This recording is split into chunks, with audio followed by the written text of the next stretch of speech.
Hello everyone, it's Brian Evans again, and if you watched the first video, thank you so much for sticking with it. Finally was able to break the ice. It took me a long time to convince myself to make the first video, and the idea of watching the camera and kind of keeping your focus and not spilling over your words, it's kind of hard to get to. So if you watched that first one, thank you so much, and we're moving on to our second album. This is an album by one of my all-time favorite bands, an album that I'll review a lot because I have so many of their releases, and that's the Moody Blues, and that's their 1967 album, Days of Future Past. So of course the Moody Blues had been founded in Birmingham, England in the early 60s, and they originally were an R&B band, and had a big hit in the UK and in the United States with a song called Go Now with future Wings guitarist Denny Laine on vocals. However, they were never able to kind of follow up on that type of a hit.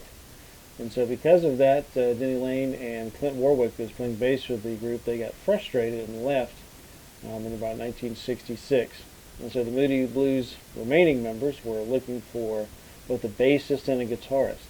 And as they might say, fate intervened, and they ended up bringing in two guys that would kind of become the cornerstones of the band really up through the present day. It's John Lodge, who was a friend from Birmingham with many of the band members, joining to play bass, and then a young man by the name of Justin Hayward, who was from Swindon, a little bit closer to London, joined the band as well. A very famous story about he putting in a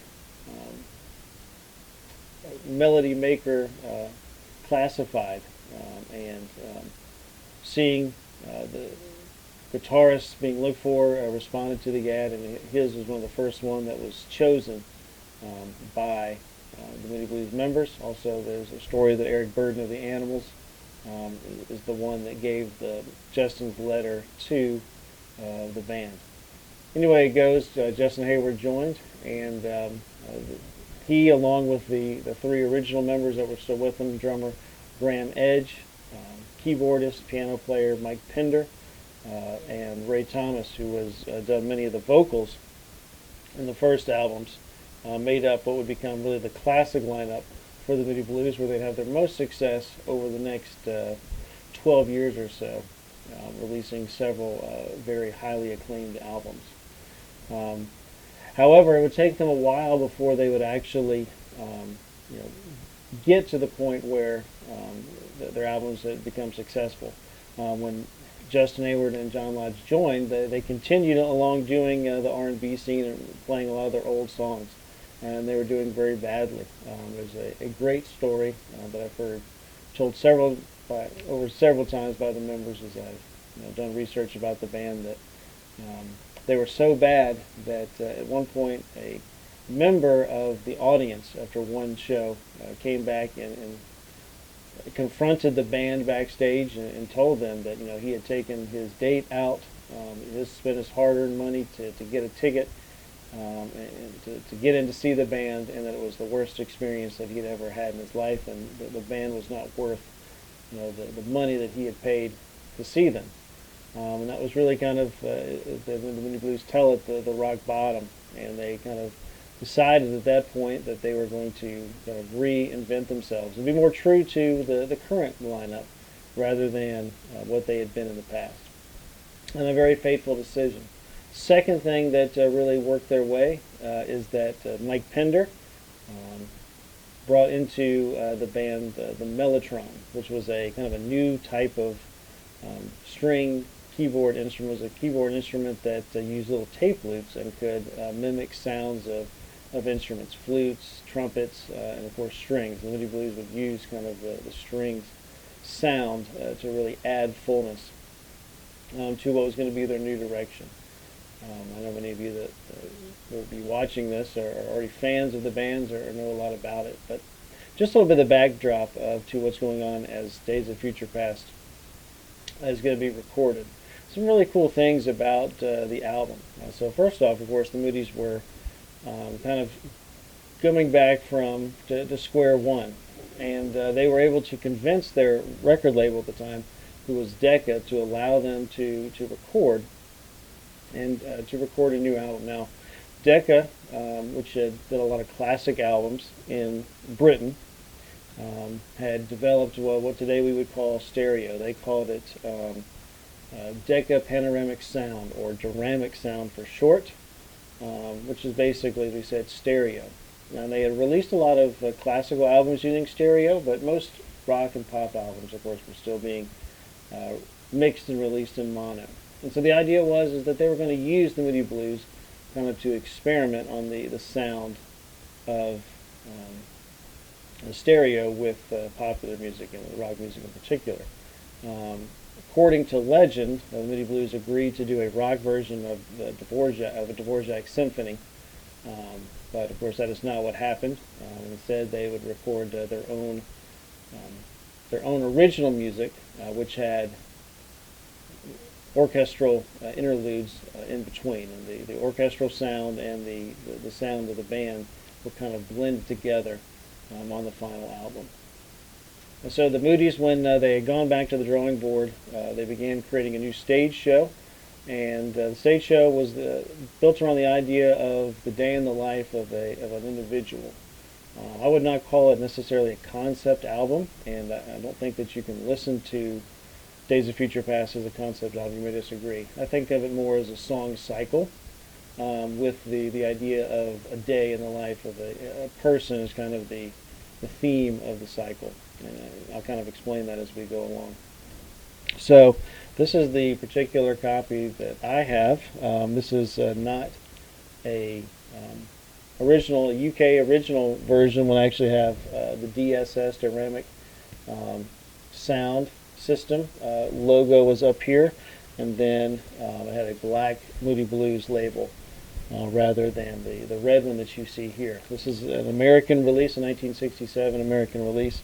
So DRAM, which is short for Duramic Sound or stereo, and then since it's got the London label there, which was Decca's American counterpart. A lot of the releases for the American market from British bands were on the London Records label. The Rolling Stones, for example, a lot of their early stuff was released on London Records. So the back of the album, which is the same in pretty much all the copies that you will see, has just some of the very short snippet of the famous Late Lament poem, obviously the song list, and then a little bit about the band. And there's one tiny picture of the band, as you can see there. It was really jarring when I first listened to this. Is the first time I got to hear the original mix. In the 70s,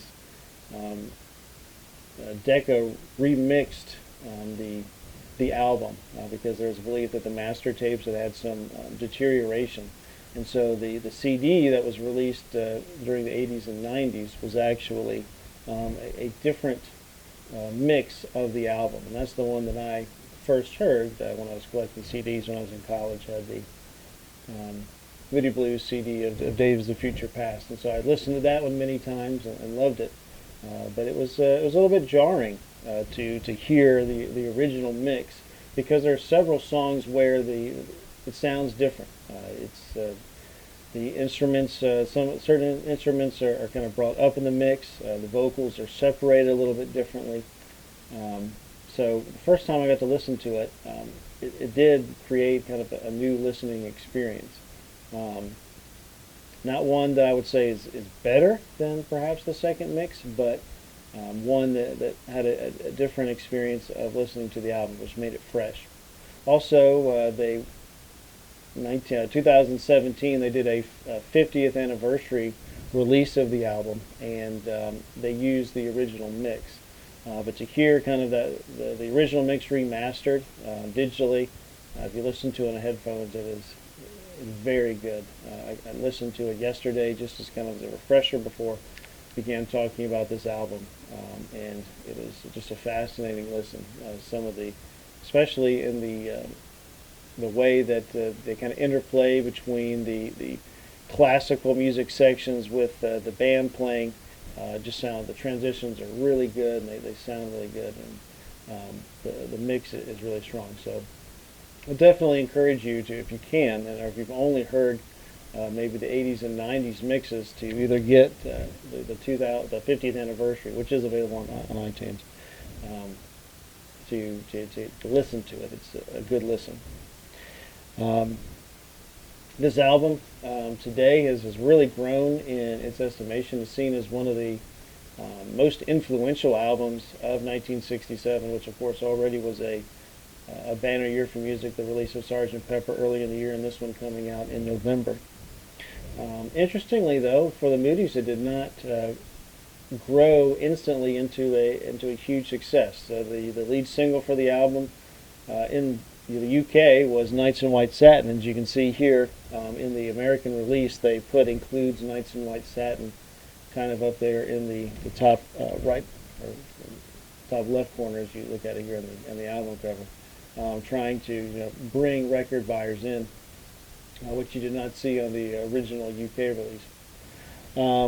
But did not initially do well, both in the British release or in the United States. The album, I think, reached number 19 in the UK in 1967. And it actually did not have its biggest success until 5 years later in the United States. In the United States in 1972, Nights in White Satin, as FM radio was growing, kind of re-entered the charts. Nights in White Satin reached number 2 in the Billboard Hot 100 in 1972, and then the album itself went all the way to number 3, which was actually, so 5 years after its original release is when it reached its highest point on the charts in the United States. Now, a lot had happened for the Moody Blues, and they'd become a big, very popular band. So it was really a rediscovery, you might say, of this original album in 1972 to bring it to its highest point. The other single, of course, for the Moody Blues in the United States in 1968, kind of released several months after the album hit shelves, was Tuesday Afternoon, which was kind of cut down from its original length on the album. And it reached number 24 on the Billboard charts in early 1968. So if you have ever listened to the album or know the album, the band does not play live ever with the orchestra. The orchestra was conducted separately and recorded separately from the band. As you can see, they took a group of session musicians and they gave them a kind of fancy sounding name, the London Festival Orchestra. And the guy that the Moody's were working with, Peter Knight, was the conductor and helped write the pieces based on the Moody's melodies to create the orchestral parts that were played on the album. So really the way the album works is you have classical interludes playing the melodies of the songs, or melodies that kind of introduce the ideas of the songs, and they go into the Moody's stage show, really, which kind of formed the basis of the album. So The Day Begins is the first track. Day Begins is mainly an orchestral piece.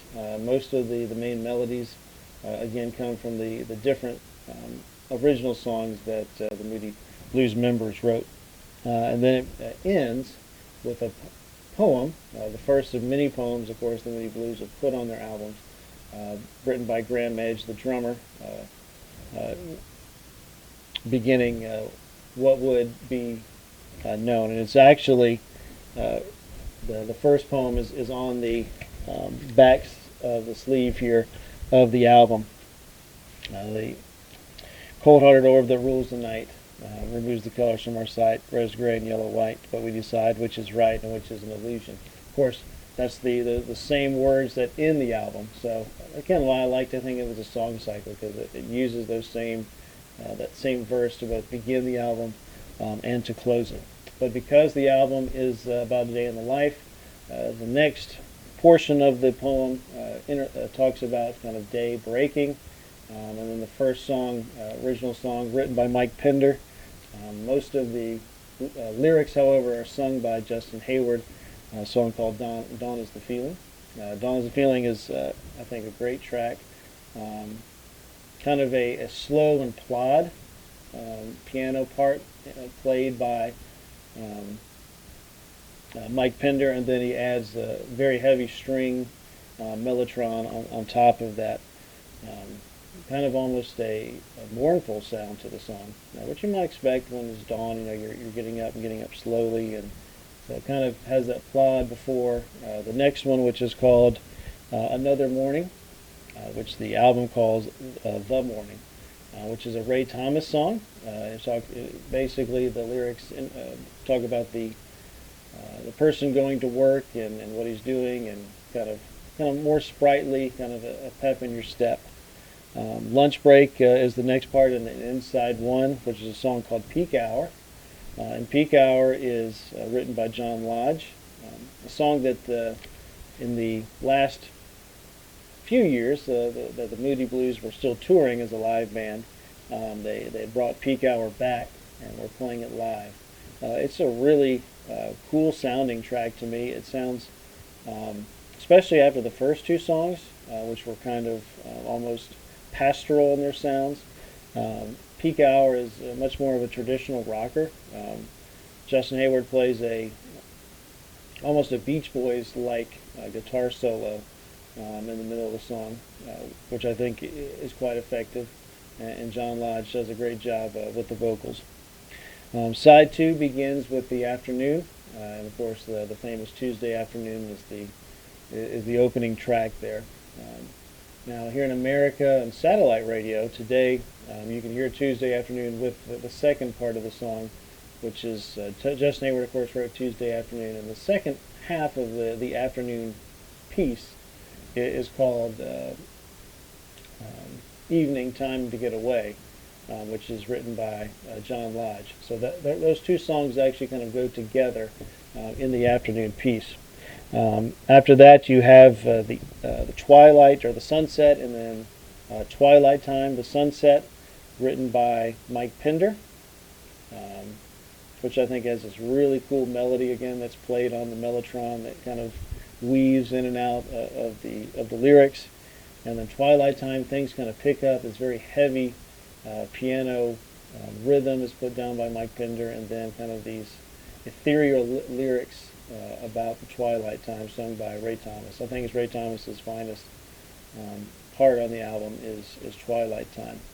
The song, as it kind of fades out with the band playing, it goes into a orchestral piece which begins the transition into what would be Nights in White Satin. Of course, Nights in White Satin is the Late Lament, the ending poem. Became famous in the United States, especially in college and FM radio back in the late 60s and early 70s because of its length, and it was played so much again that the song in the 70s began moving up the charts. Nights in White Satin in many ways has become the Moody Blues' signature song. It has never been, I would say, my personal favorite. I do love Justin Hayward and love his music. I think it's a very well done song. And one that, rightfully so, is kind of played at the most crucial points of all of their concerts, and was played when they were inducted into the Rock and Roll Hall of Fame a couple of years ago. But as I talked to somebody about, you listen to it and you appreciate the song, and its importance more than you love it. At least that's kind of the way I look at Nights in White Satin. Still a high point in the career of the Moody Blues, especially when you think that Justin Hayward was only 19 years old when he wrote it. The lyrics are quite sophisticated for somebody being that young. But I do believe that his career, which was just beginning at that point, had many more highlights to come over the next several years. Again, an album that kind of had mixed reviews when it came out, but as time has gone on, and there's been reprisals of 1967 in the history of popular music. In many ways, Days of Future Past is seen as one of the most successful, as we say, song cycles or concept albums. It's seen as kind of the beginnings of progressive rock and art rock.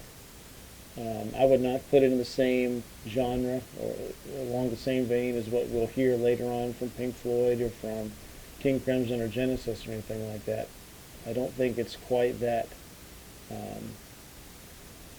mystical, but I do think it's very successful, and I think that it shows how bands were kind of moving beyond just the boundaries of what an LP had begun. And so in many ways it is kind of the beginning, in my opinion at least, of the album era, and where the album itself is becoming a work of art, and would kind of build from there. And the Moodies themselves would kind of build on what they began with Days of Future Past to, I think, reach new heights over the next couple of years.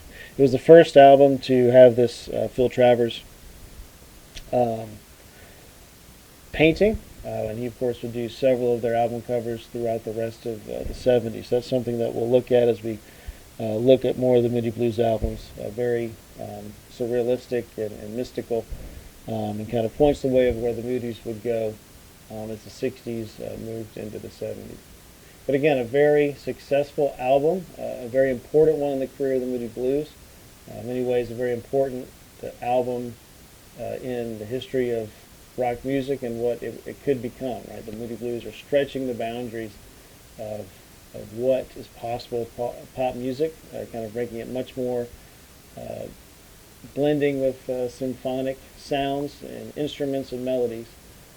So in many ways, an album that's worth the recognition that it has received over the past several years. It is being reprised as it's gone through its 50th anniversary. Definitely check it out. I hope you enjoyed this discussion of Days of Future Past. Next time, I'm going to go back across the pond to my side of the Atlantic Ocean, and we'll look at an album that kind of written in the same spirit of what Days of Future Past had, but done in a kind of a very left field way. Hope you enjoy me with that in the next few days. Hope you enjoyed this video. We'll see you next time.